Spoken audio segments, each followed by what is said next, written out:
உதயநிதி ஸ்டாலின் அவர்கள் வந்து இந்த மலைக்கு வந்து சென்னை வந்து இரையாகி கொண்டே இருக்கு, அதுக்கு ஒரு வழியே இல்லையா அப்படின்னு சொல்லிட்டு எக்ஸ்ல பதிவுலாம் போட்டாரு. நம்ம கண்ட காட்சி உண்மைதானா? எதுக்கு வெளியே இருந்தே பார்ப்போம். போட்டாரு. யாரை டேக் பண்ணியிருந்தாரு? எடப்பாடி பழனிசாமி அவர்கள். அப்படி பண்ணியிருந்தாருன்னா சந்தோஷம். சிஎம்ஐ டேக் பண்ணி கேட்டிருக்காருன்னு பாரு, இந்த ஹேண்டில் எடுத்து பாரு, அந்த ட்வீட் எடுத்து பாரு. யாரு சார் ஐஷு டிஏஎல்? ஐசு டிஏஎல்னா அது ஒரு ஹேண்டில். யாரோட ஹேண்டில் அது தெரியலையே சார். நடிகை ஐஸ்வர்யா ராஜேஷ். அவங்களுக்கு சார் இதுல அதை தான் நானும் கேட்குறேன். சும்மா கத்தி கத்தி டிஸ்டர்ப் பண்ற.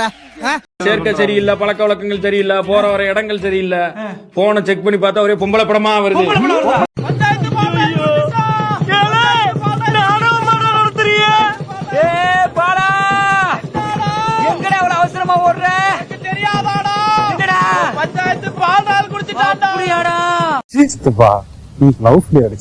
லவ் ஃபெயிலியரா?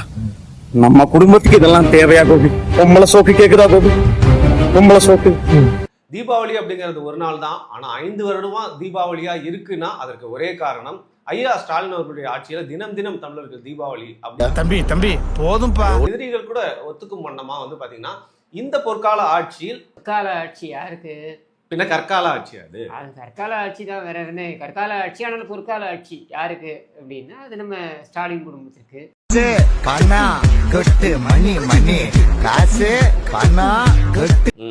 அதுக்கப்புறம் இருக்கக்கூடிய அந்த அலக்கைகள் யார் யாரெல்லாம் வந்து இந்த குறுநில மன்னர்களாக இருக்காங்கல்ல அவங்க எல்லாருக்கும் நம்ம 10 ரூபா பாலாஜிலேருந்து ஆரம்பிச்சு இவங்க எல்லாருக்கும் வந்து பொற்கால ஆட்சி.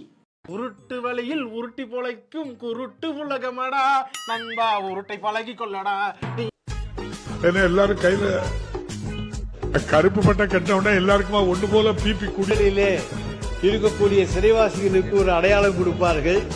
அதே போல இன்றைக்கு தனி அடையாளத்தோடு நம்முடைய உறுப்பினர்கள் சிலர் இங்கே வந்திருக்கிறார்கள் என்று எண்ணுகின்றேன். நீ ஒண்ணு பண்ணு, 40 பக்கம் ரூல் நோட் ஒண்ணு வாங்கி இதே மாதிரி உன்னை பத்தியும் குடும்பத்தை பத்தியும் கேவலமா 10 விஷயம் எழுதி நீங்களே கலாச்சி காரி துப்பிக்கிங்க.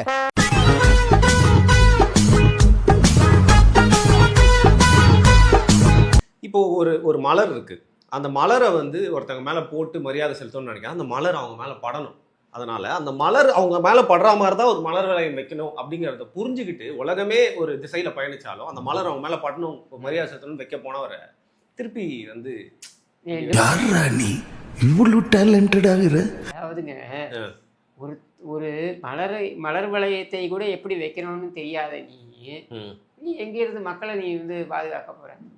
இந்த உலகமே உன்னை எதிர்த்தாலும் நீ தோத்துட்டேன்னு உன் காதுல வந்து கத்துனாலும் நீ தோத்துட்ட. அதை நம்பாட்டி போடா.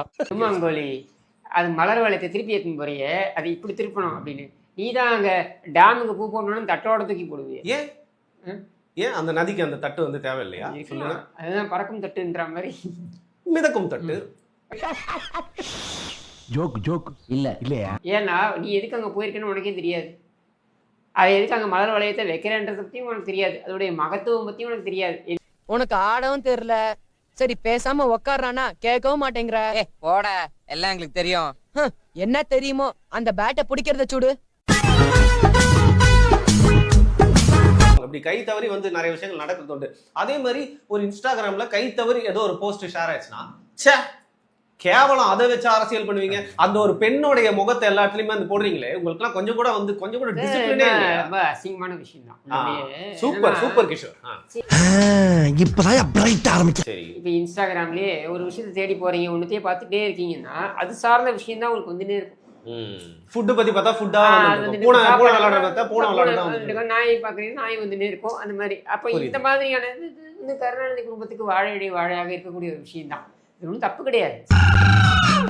கருணாநிதி அளவுக்கு இல்லைனாலும் ஏதோ ஒன்று அட்டம் பண்ணணும்னு பண்ணியிருக்காப்புல.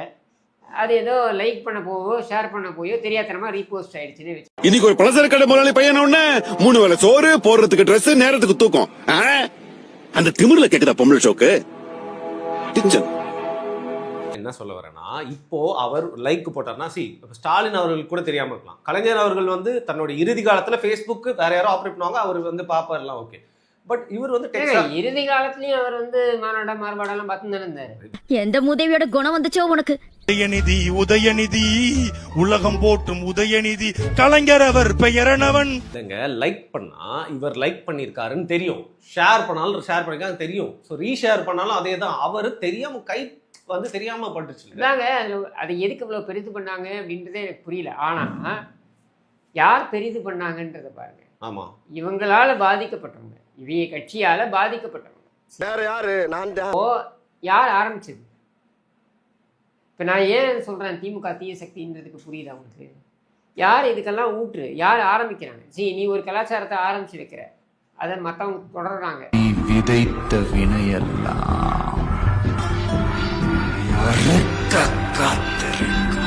இப்படி ஒரு ஒரு இடத்திலும் இந்த மாதிரி தனிப்பட்ட தாக்குதல்கள் அப்படின்றதையே ஒரு கலாச்சாரமாகவே புகுத்தியது யாருன்னா திமுக. உனக்கெல்லாம் மானம், சூடு, சொரணை, ஈனம் எதுவுமே கிடையாதா? சோறு தானே திங்கிற? முக்கியமாக கருணாநிதி வகையரா. இப்போ அதோடைய பலனை தான் நீங்கள் கர்மா இச கருணாநிதி. பூமராங். அது பூமராங் கிடையாது, கருணாநிதி வேற எதுவும் கூட சொல்லுவாங்க. அதை விட மோசமான வார்த்தையை நான் சொல்கிறேன், கெட்ட வார்த்தை, உலகத்திலே இருக்கக்கூடிய கெட்ட வார்த்தையை சொல்கிறேன். கர்மா இச கருணாநிதி. குருநாதா, என்ன குருநாதா உங்களுக்கு புது ஐட்டம் அறிஞ்சிருக்காங்க? எங்க திரும்புங்க. கர்ம கர்மா என்ன இப்படி நாறுது? யாரையா திட்டணும்னா யாராவது அப்படிலாம் திட்டாதீங்க. கலாநிதி அப்படி திட்டுங்க. இன்னைக்கு சோஷியல் மீடியா காலகட்டங்களில் நம்ம பேசிக்கிட்டு இருக்கோம் வருண். சோஷியல் மீடியாலாம் இல்லாத காலகட்டங்களில் நீங்கள் முரசொலி எடுத்து பாருங்க.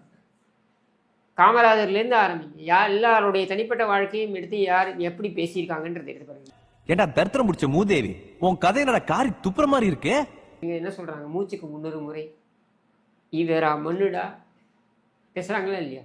இதே ஈவேரா குறித்து எவ்வளவு மோசமாக வந்து முரசொலி பேசியிருக்கு, கருணாநிதி பேசியிருக்காருன்றதை எடுத்து பாருங்க. ஈவேரா மண்ணுடானா ஈவேராவோட மண்ணு அர்த்தம், ஈவேராவை மண்ணுன்னு சொல்லுங்க, நீங்க தப்பா எடுத்துக்க. நான் நல்லா பண்றேனோ இல்லையோ, ஆனா நீ நல்லா பண்ற. அதாவது எனக்கு இதுல என்னன்னா, அவர் எது ஆக்சிடென்டலா அதை வந்து பண்ணிட்டாரு, அதுக்கப்புறம் வந்து சரி பண்ணிடுறாரு. பட் இங்க என்ன எனக்கு பிரச்சனை, நீயே ஒரு ஆக்சிடென்ட் தான். ஏங்க, தமிழ்நாட்டுடைய மிகப்பெரிய விபத்தே நீ தான். நீ மட்டும் இல்லை, நீ உங்கள் அப்பன், உன் தாத்தன், நீங்கள் எல்லாரும் 3 பேருமே 3 தலைமுறையாக தொடர் விபத்துக்கள் தமிழ்நாட்டில். அப்படியா சொன்னா? இதை விட கேவலமா ஒன்று சொன்னா சொல்லட்டுமா?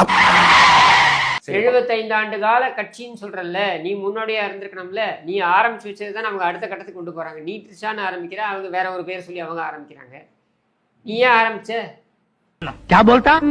अलाउड सेटे साल्ट आता है, पानी आता है, फॉल्ट आता है, थंडर होता है.